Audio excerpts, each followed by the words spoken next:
I'm really excited, and I hope everybody else is. Dr. Armaiti May. She was the vegan veterinarian. We now have quite a few, but I remember when Dr. Armaiti May seemed like the vegan veterinarian, and she is the vegan veterinarian of the hour for us today. Dr. Armaiti, we could spend this whole time and then some talking about your religion or your profession or you. So we're going to try to touch on all three of those. And let's start with the intersection between the two, which is you. How did you get to be a vegan veterinarian? Thank you for having me, Victoria. It's great to be here. I was raised vegetarian because my grandfather witnessed a pig being slaughtered in Malaysia on the way from India to America. And from that point onward, vowed never again to eat land animals with his wife, my grandmother. And so I was raised on a lacto-ovo vegetarian diet.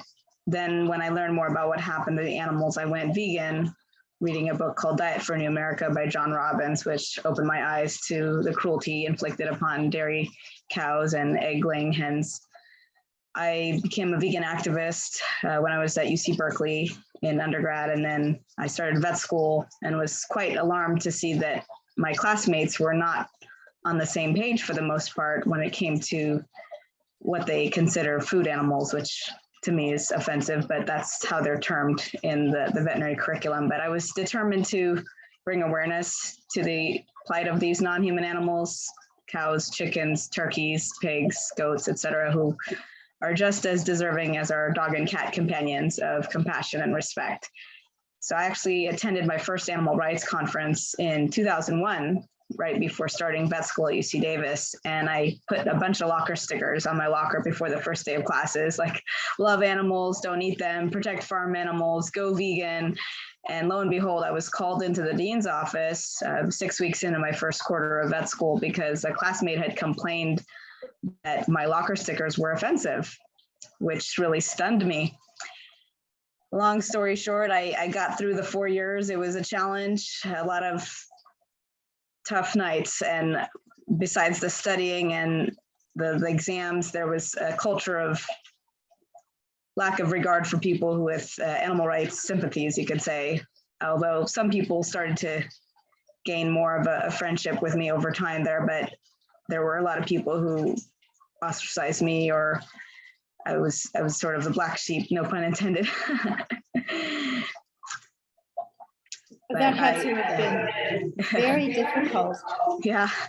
And so what's it like now? You are a practicing veterinarian. I hope you'll tell me that it's getting better. What's it like when you go to conferences, when you're with your colleagues?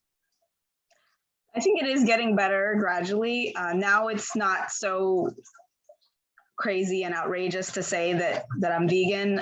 It used to be I would go to a conference and ask for a vegan meal, and I would be told, oh, well, we can't make these special accommodations, or, after a lot of back and forth, it was just like white flour pasta or some really bland, boring meal.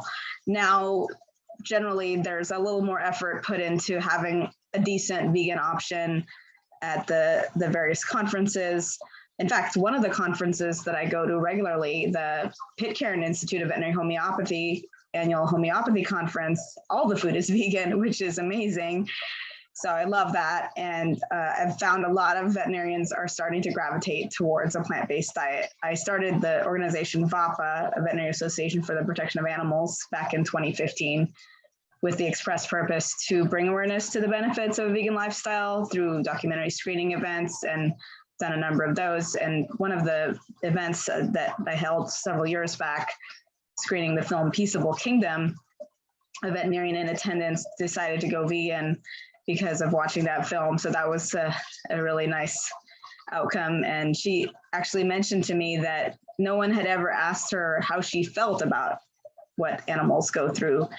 And that really made her think about that, because in vet school, a lot of times we're just in this left brain mode of memorizing and regurgitating facts and figures. And of course, we have to do a lot of that just to learn what we need to know. But there's not as much emphasis on what do we actually feel about what's happening to the animals? So I thought that was really poignant. Did you have to do any work, any kind of internship with farmed animals?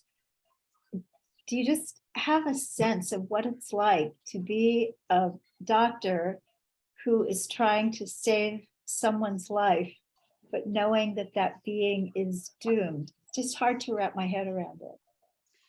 It was really challenging in vet school to have those slaughterhouse images projected. I mean, I was privy to that information going in beforehand, and even since then doing reviews of undercover videos, but watching just the way they phrase terms like withdrawal time for slaughter as a standard protocol for any kind of farmed animal, that discouraged me from really pursuing that as an area of focus. A lot of the people who were interested in that, they were interested in what's known as food animal medicine.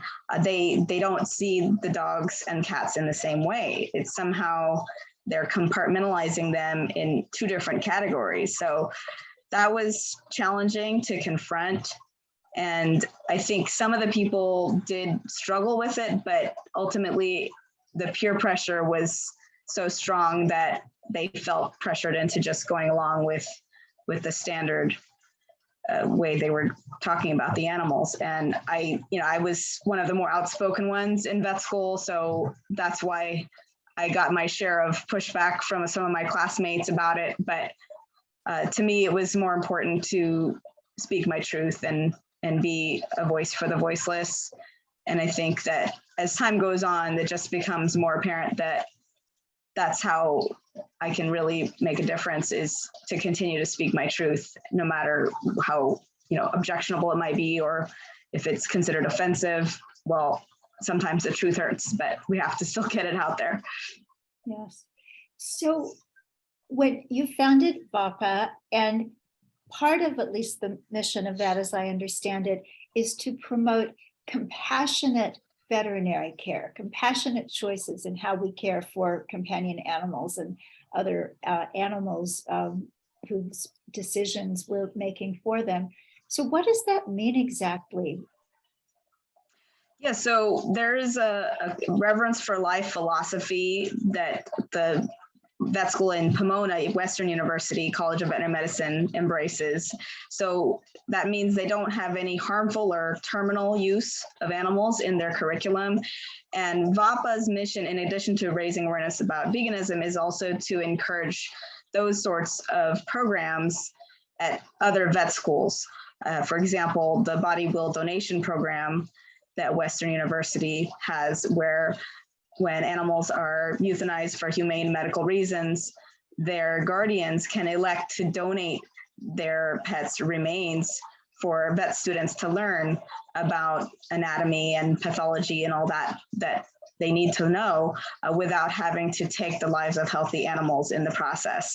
So hopefully as time goes on, vet students will become more aware that these humane alternatives exist, and our website has a lot of resources, vapavets.org, for pre-vet students and vet students who are interested in exploring those options and hopefully presenting them to the schools that they're attending.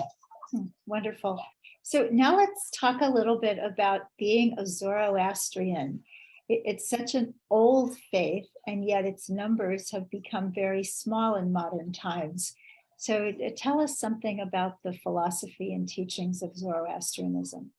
Absolutely. Zoroastrianism is the ancient monotheistic faith that originated in Persia around 7000 BC. So it's the oldest monotheistic religion to believe in one God. We believe in good thoughts, good words, and good deeds. And part of that is showing respect and compassion to animals who we share this earth with. We're called upon to show compassion to animals. In fact, there's a whole month devoted to animal welfare. Every month has a different name. And there's a Baman, a Meshasband, who's an assistant to God, or Ahura Mazda, as we call God in Zoroastrianism, whose job it is to look after animals. So traditionally, Zoroastrians are called to only eat vegetarian food during the month of Baman. there are also days during every month that are specifically days to abstain from eating meat. Baman, Mor, Roj, and Ghosh, Ram, Ghosh, and Mor, rather, in addition to Baman, Roj. So those are some of the basic principles. Now, not every Zoroastrian, of course, is vegetarian or vegan. A lot of them are not, but there are a few who are, and hopefully more will gravitate towards that. I've done some screenings of documentaries such as A Prayer for Compassion in the Zoroastrian circles as well. And, some people have been affected enough to make decisions to change their diets. But, it's a gradual process, just like any other community. It can take repeated efforts. I used to do vegan cooking classes as well with one of the Zoroastrian groups that I used to circle around with, but that's been a while ago that was. But yeah, I mean, there are many ways that people can get involved in their local religious or spiritual communities, regardless of what your faith is. I think all these religions have the same core basic tenets, and that's outlined in Thomas Jackson's film, A Prayer for Compassion, which I recently showed for a VAPA screening and dinner that I hosted just a few weeks ago here in Santa Monica. Wonderful. We know Thomas Jackson. So tell us a little bit about the founder of Zoroastrianism. How much is known about him? Zarathustra, also known as Zoroaster, is the founder, and there were many miracles that happened that were quite amazing of him healing people, and he came as the first prophet to introduce the idea of belief in one God. And so before that, there was idol worship. So it was really groundbreaking. And that's there's a special prayer I thought I might share with the audience that goes like this: Ushtano zato atravayo spitamo Zarathustro. And that translates to, at the birth of Zarathustra, all of nature rejoiced and exclaimed, "Blessed are we that the prophet Spitama Zarathustra is born." So let us follow in Zarathustra's footsteps and be a cause for all of nature to rejoice. Oh, that's beautiful. So when you hear good thoughts, good words, good deeds, how does that come across to you? I'm sure that it speaks very differently to different people. So when you think of those three things, what comes to mind? What do you do in a day when you're really thinking about those precepts? I think about showing compassion to animals, being kind to animals and to people, as well as being honest and truthful, staying true to my values, having awareness of the environment around me, being mindful of the impact that I'm having on the environment, which is also important in Zoroastrianism, that we not defile the environment or pollute it unnecessarily. In fact, there's a special method of disposal, at least traditionally, of the remains of deceased Zoroastrians, which involves no harmful impact on the environment, which may have different interpretations, and not everyone adheres to it nowadays. But in the ancient times, they would actually put the bodies on top of a mountaintop, and vultures would come and consume the human remains. And that way there was no waste or defilement of the environment with any kind of toxic chemicals. So I try to be mindful of recycling, cleaning properly, not wasting food, being observant of the amount of trash that I'm producing, trying to be as considerate of others as I can, while still maintaining my goals and pursuing what I need to do. So yeah, it's like considering that I'm a part of a big universe and I'm just one small piece of that, but it's important to me to do my part to make the world a better place.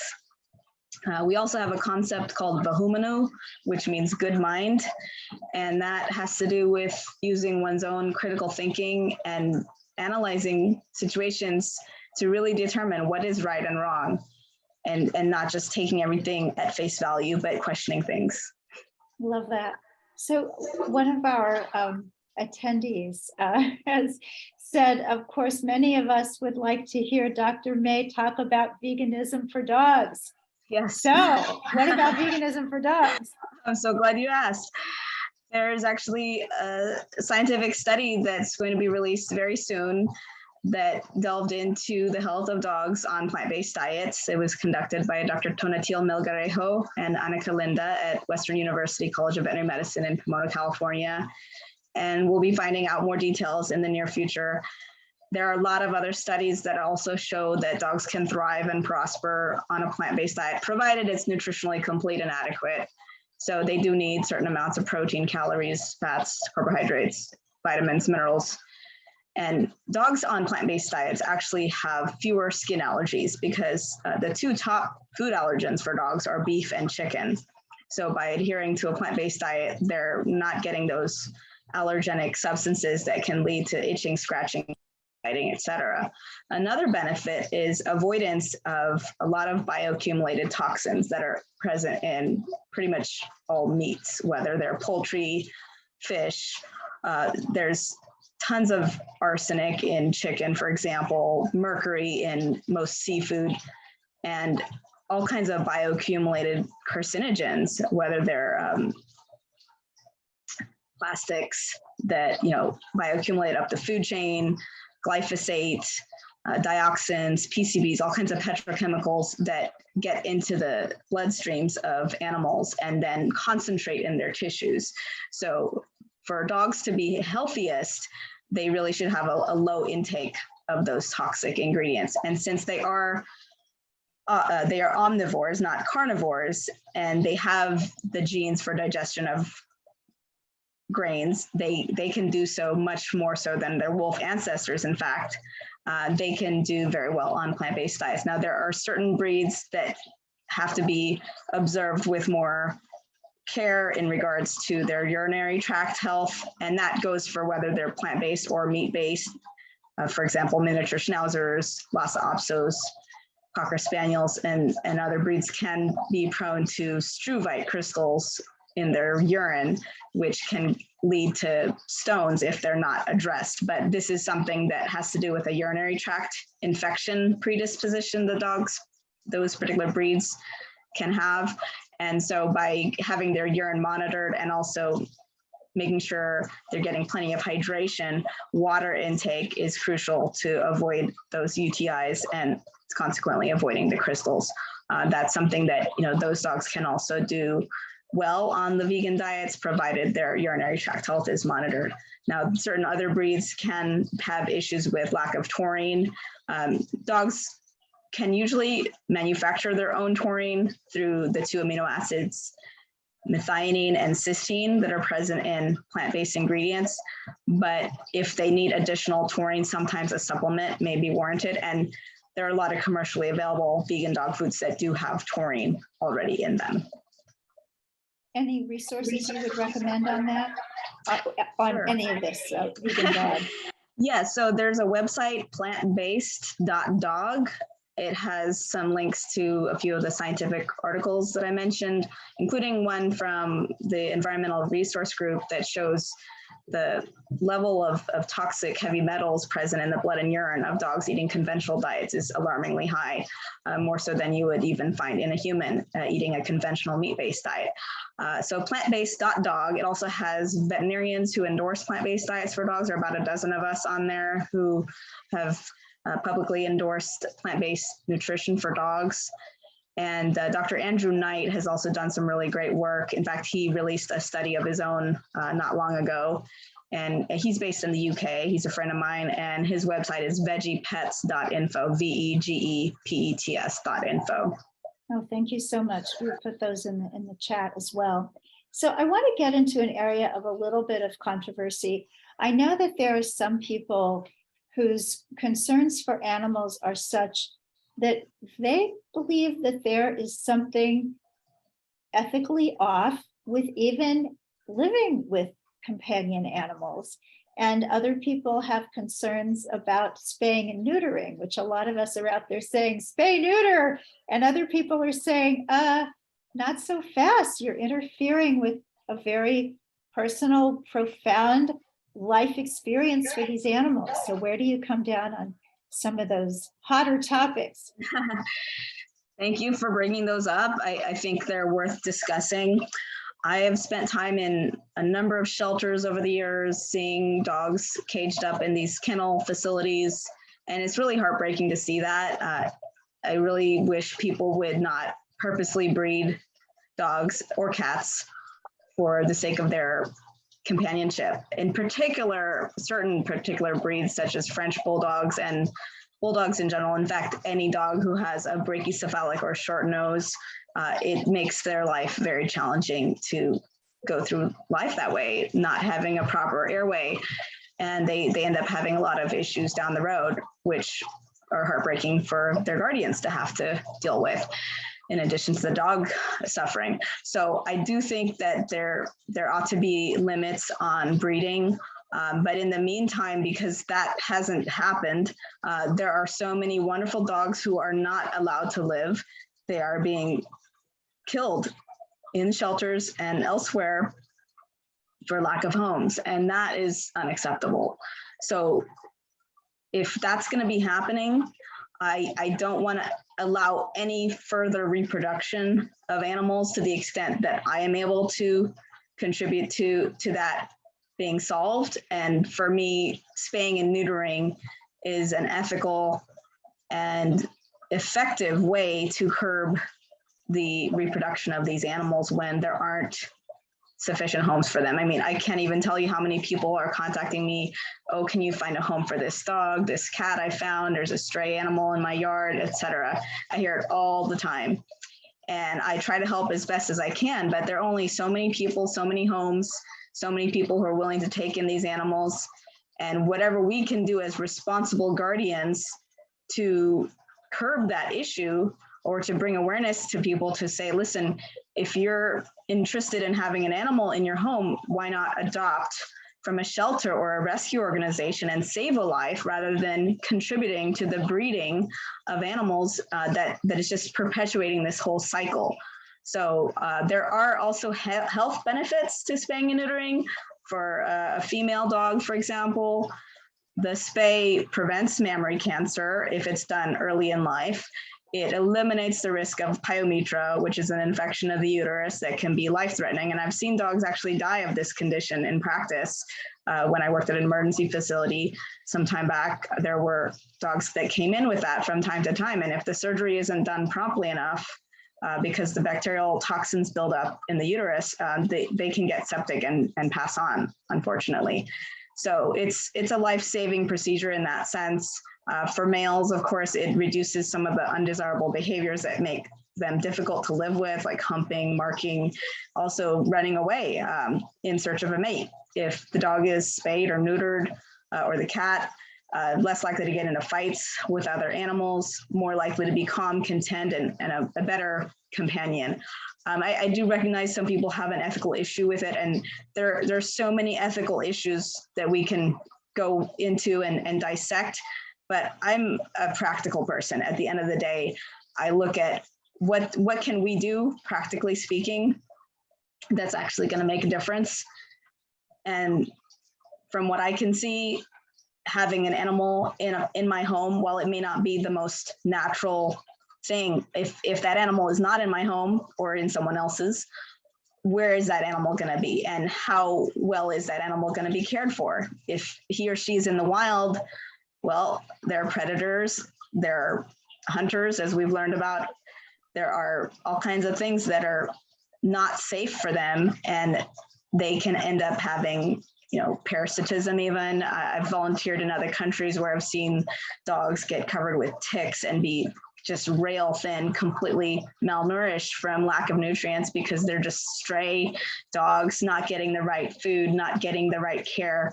And it's really hard to see that. I mean, they're suffering and they're in that condition. So having a dog or a cat in one's home, well cared for, while it may not be the most natural thing, I think it's a reasonable compromise, and they've been domesticated now for over 10,000 years. So they're very well suited to being in our home environments.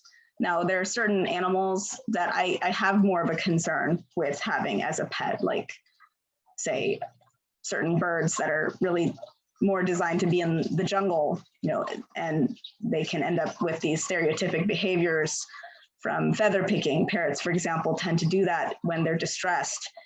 Certainly dogs and cats can also experience stress, which can be remedied through veterinary interventions, holistic flower essences, and in various other treatments that can be given to help these animals cope with these issues so that we can improve the quality of their lives to the extent that we can do that.